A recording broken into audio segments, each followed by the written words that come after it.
El siguiente segmento es clasificación F, formativo, educativo cultural. A, apto para todo público.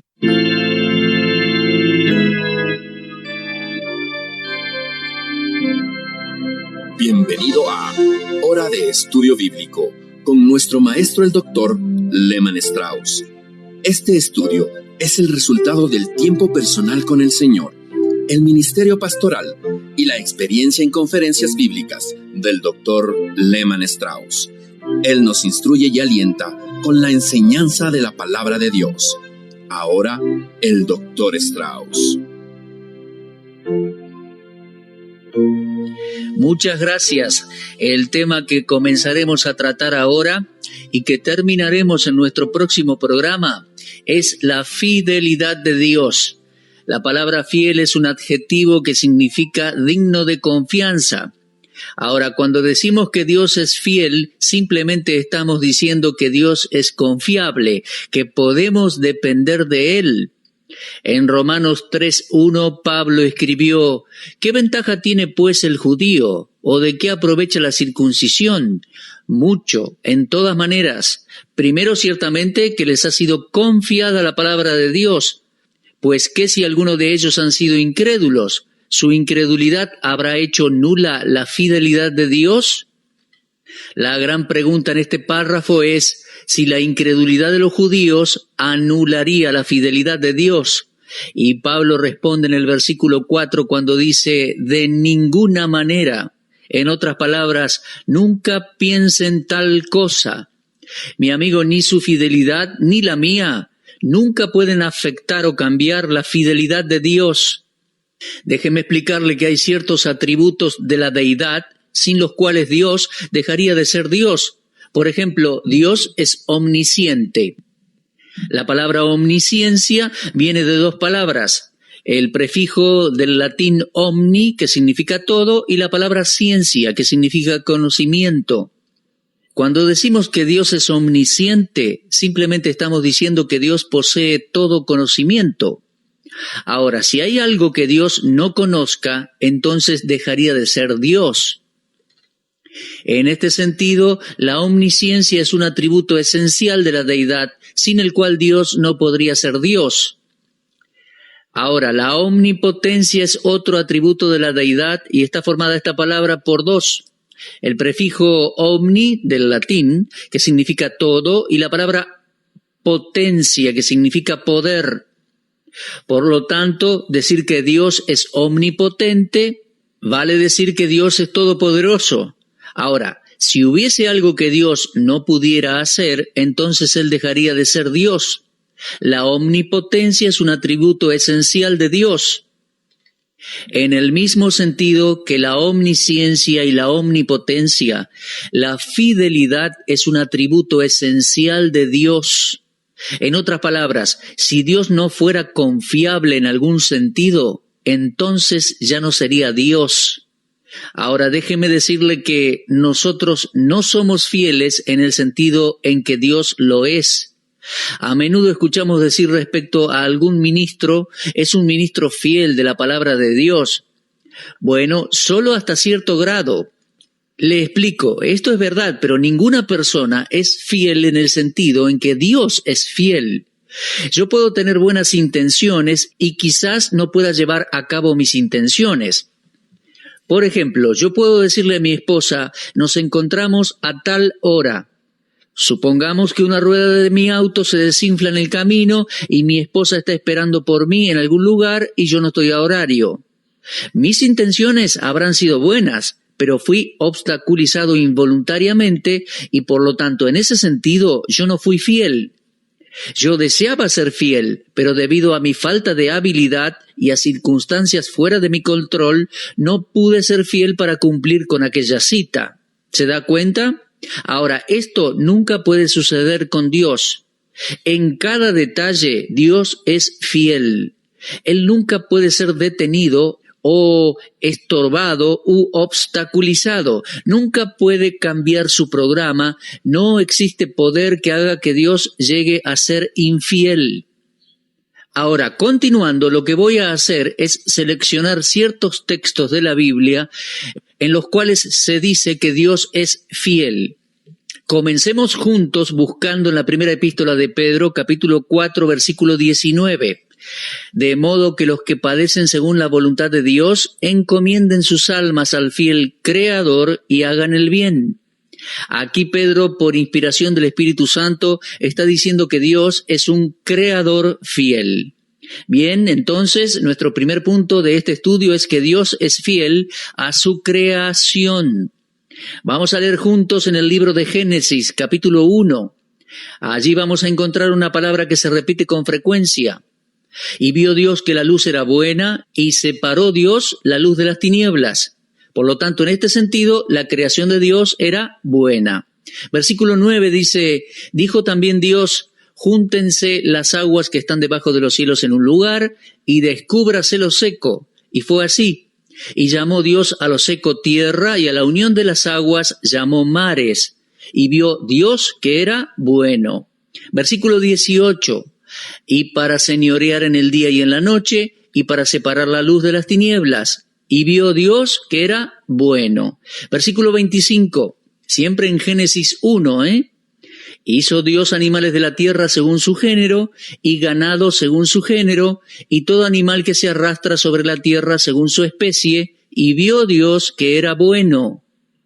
Cuando Dios creó toda esta maravilla, lo hizo como soberano. No habló de esto con otra criatura, no había nadie allí para consultar. Posiblemente ángeles, pero Dios no lo consultó con nadie excepto entre la Trinidad, Dios Padre, Dios Hijo, Dios Espíritu Santo. Y vio Dios que su creación era buena. Creo que el más grande descubrimiento científico, en particular en este tiempo, desde que el hombre ha llegado al espacio exterior, es el orden de nuestro universo. La relación que existe entre los planetas, la astronomía, y creo que el resultado de esos descubrimientos han hecho que muchas personas regresen a la Biblia, más que en los años anteriores. ¿Qué descubrió el hombre en su viaje por el espacio exterior? Simplemente descubrió el hecho sobresaliente de que Dios es fiel. Él creó los cielos y la tierra en Génesis 1:1, y no solo lo puso allí, sino que también lo sostiene. Sostiene todo el equilibrio perfecto que todo eso involucra. En Colosenses capítulo 1 leemos, porque en él fueron creadas todas las cosas, las que hay en los cielos y las que hay en la tierra, visibles e invisibles, sean tronos, sean dominios, sean principados, sean potestades, todo fue creado por medio de él y para él. Y él es antes de todas las cosas, y todas las cosas en él subsisten. La palabra subsisten aquí significa mantener o sostener todo junto.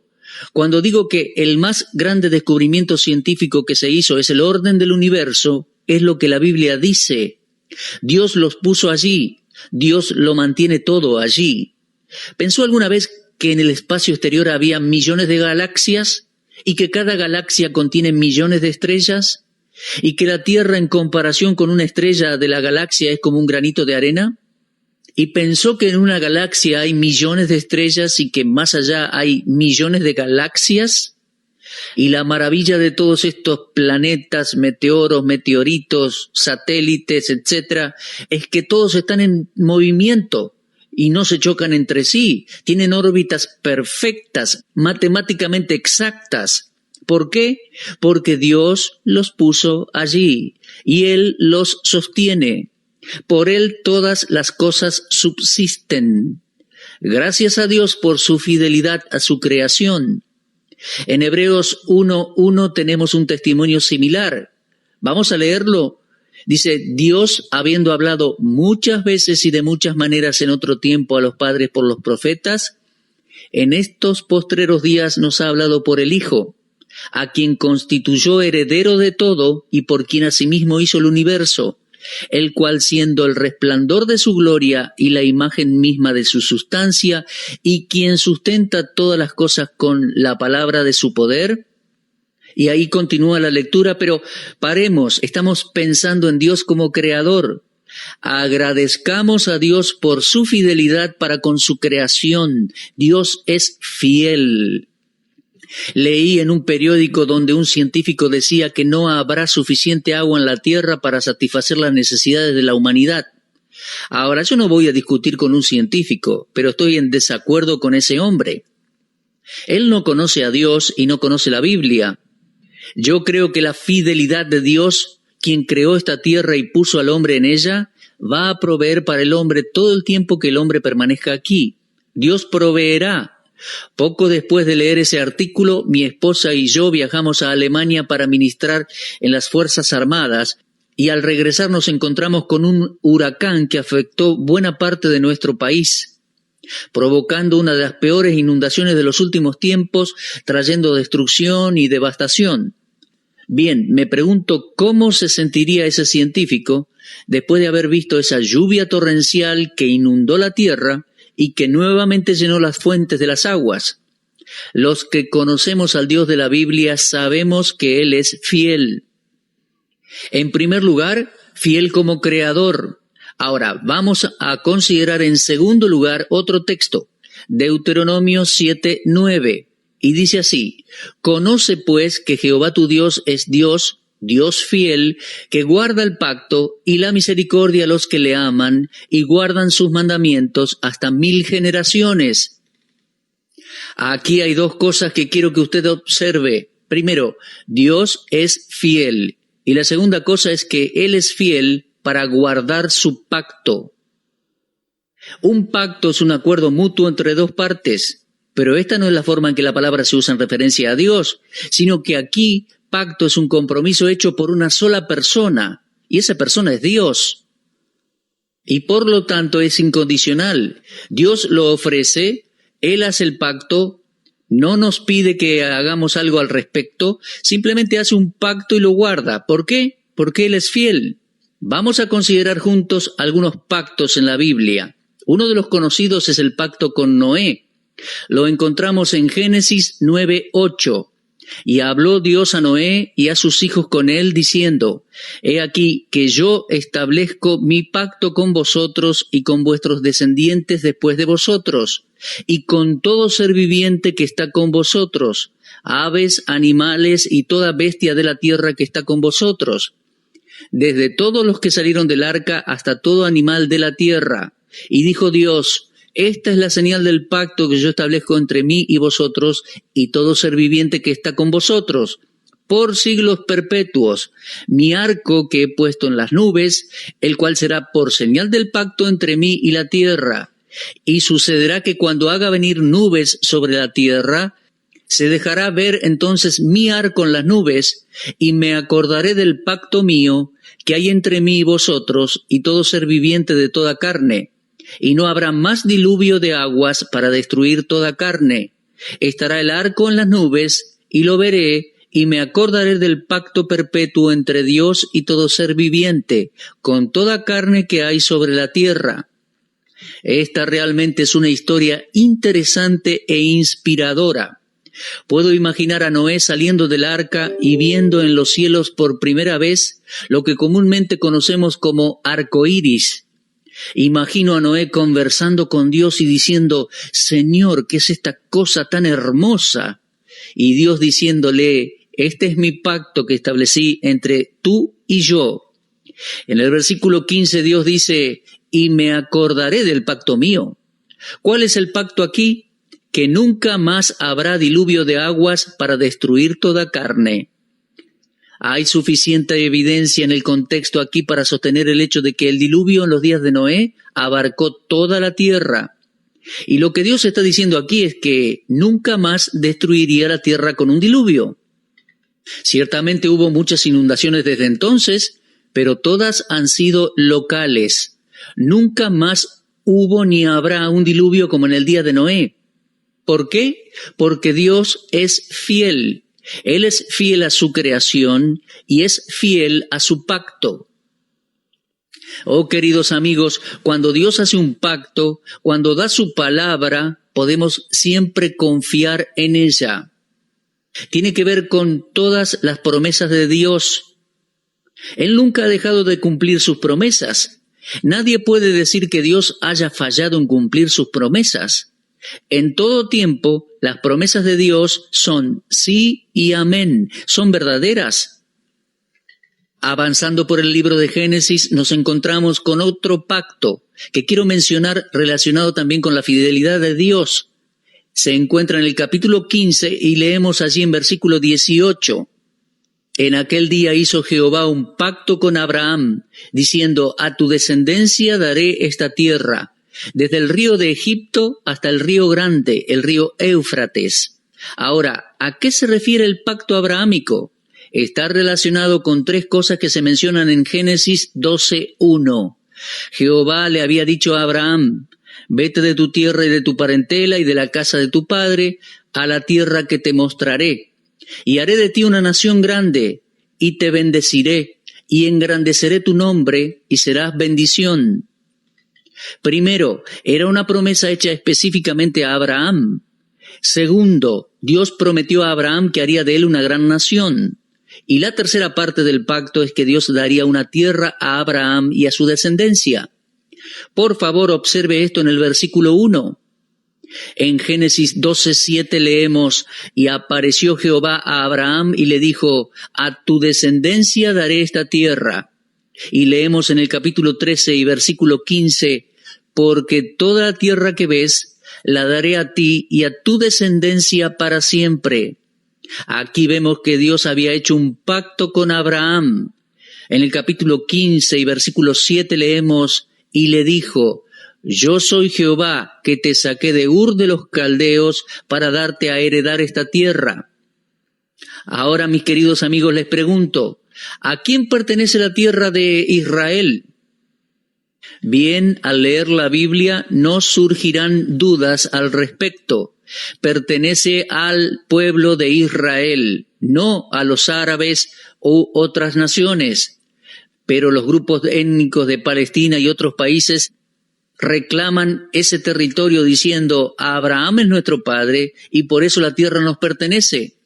Pero atención, su relación con Abraham viene a través de Ismael, el cual no era la simiente que Dios había prometido. Eso por un lado. Y otros pueblos existían ya en los tiempos de Abraham. Ahora bien, los descendientes de Ismael no son los dueños de ese territorio, sino que por medio de Isaac vendría la simiente. Por lo tanto, los israelitas son los verdaderos dueños de la tierra prometida. Y no es una cuestión de política internacional, es una cuestión de promesa y profecía bíblica. Ahora, ¿quién puede quitarle la tierra a Israel? Estoy preparado para decir que nadie podrá quitárselas. Ahora, no estoy diciendo que Israel no perderá la tierra antes de que Cristo venga. La puede perder en una parte o en gran parte antes de que Cristo venga para reinar. Me inclino a seguir las enseñanzas de las Escrituras que dicen que durante la tribulación Israel perderá mucho y sufrirá mucho, pero estará en la tierra prometida. Pero finalmente la tierra pertenece a la simiente de Abraham, por medio de Isaac, pertenece a Israel. ¿Por qué? Porque Dios hizo un pacto con Abraham y su descendencia. En Deuteronomio 7:9 vemos que Dios es fiel en guardar su pacto. En Génesis 17:8 Dios dijo: y te daré a ti y a tu descendencia después de ti la tierra en que moras, toda la tierra de Canaán en heredad perpetua, y seré el Dios de ellos. Observe por favor la frase en heredad perpetua. La tierra prometida pertenece a Israel por la eternidad. Dios guarda su pacto. Él es fiel.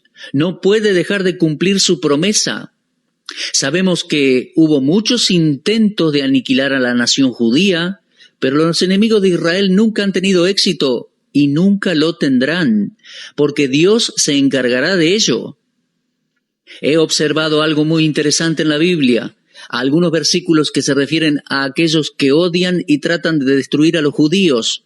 Siento mucho que haya gente que odie a otras nacionalidades y grupos étnicos. Esto ciertamente no es bueno, no es cristiano tampoco.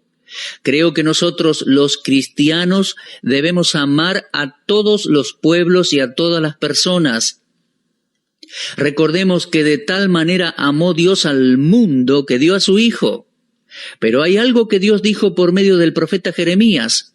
Si usted quiere destruir a Israel y tomar la tierra prometida, esta es la forma en que puede hacerlo. Vamos a leer Jeremías 31:35. Así ha dicho Jehová, que da el sol para la luz del día, las leyes de la luna y de las estrellas para luz de la noche, que parte el mar y braman sus ondas. Jehová de los ejércitos es su nombre. Si faltasen estas leyes delante de mí, dice Jehová, también la descendencia de Israel faltará para no ser nación delante de mí eternamente. ¿Comprende lo que Dios está diciendo aquí? Dice que si hay algún poder que pueda hacer mover las estrellas, al sol y la luna de sus órbitas establecidas, ese poder puede destruir a la nación de Israel. ¿Alguien quiere intentarlo? ¿Quiere desafiar a Dios? ¿Intentaría usted destruir el sol, la luna, los planetas y sacarlos de su órbita? Si quiere intentarlo, adelante. Pero usted estará peleando con el gran creador. Dios es fiel, Él guarda su pacto. Y por lo tanto la tierra pertenece a Israel porque Dios es fiel. Avanzando con los pactos, llegamos al pacto con David. Quiero decirle que estos son pactos incondicionales. Hay algunos pactos condicionales, como por ejemplo creo que es condicional el pacto con Moisés, y eso lo encontramos en Éxodo capítulo 19. Bien, pero vayamos, como les decía, al pacto con David, que es incondicional, y podemos leer allí acerca de este pacto a partir del segundo libro de Samuel capítulo 7, a partir del versículo 8. Ahora pues dirás así a mi siervo David, así ha dicho Jehová de los ejércitos, yo te tomé del redil de detrás de las ovejas, para que fueses príncipe sobre mi pueblo, sobre Israel, y he estado contigo en todo cuanto has andado, y delante de ti he destruido a todos tus enemigos, y te he dado nombre grande como el nombre de los grandes que hay en la tierra. Además, yo fijaré lugar a mi pueblo Israel y lo plantaré, para que habite en su lugar y nunca más sea removido, ni los inicuos le aflijan más como al principio, desde el día que puse jueces sobre mi pueblo Israel. A ti te daré descanso de todos tus enemigos. Asimismo Jehová te hace saber que Él te hará casa. En el pacto davídico tenemos las promesas de un trono y un reino. En el versículo 13 sigue diciendo, Él edificará casa a mi nombre y yo afirmaré para siempre el trono de su reino. Ahora, ¿qué es el pacto davídico? Bien, es el pacto que Dios hizo con David y su descendencia. Y tendrá su consumación en la segunda venida del Señor Jesucristo a la tierra. Cuando el Señor Jesucristo, el más excelso de los hijos de David, establezca su reino milenial y terrenal, entonces el pacto davídico se cumplirá por completo, estará cumplido. Dios es fiel, mi amigo, y ese ha sido nuestro tema hoy, que vamos a continuar en nuestro próximo programa. Dios es fiel como creador y Dios es fiel confirmando y guardando sus promesas, sus pactos. Nos tenemos que detener aquí, pero vamos a continuar, si Dios quiere, en nuestro próximo programa. Que Dios le bendiga ricamente. Los espero. En la voluntad del Señor será hasta entonces. Usted estuvo escuchando Hora de Estudio Bíblico con el maestro el doctor Lehman Strauss. Si desea escuchar una vez más este mensaje, visite nuestra página en la internet www.bbnradio.org. Le dejamos la invitación para que el día de mañana nos acompañe aquí, en este mismo horario y punto del dial. Hora de Estudio Bíblico es una producción de BBN.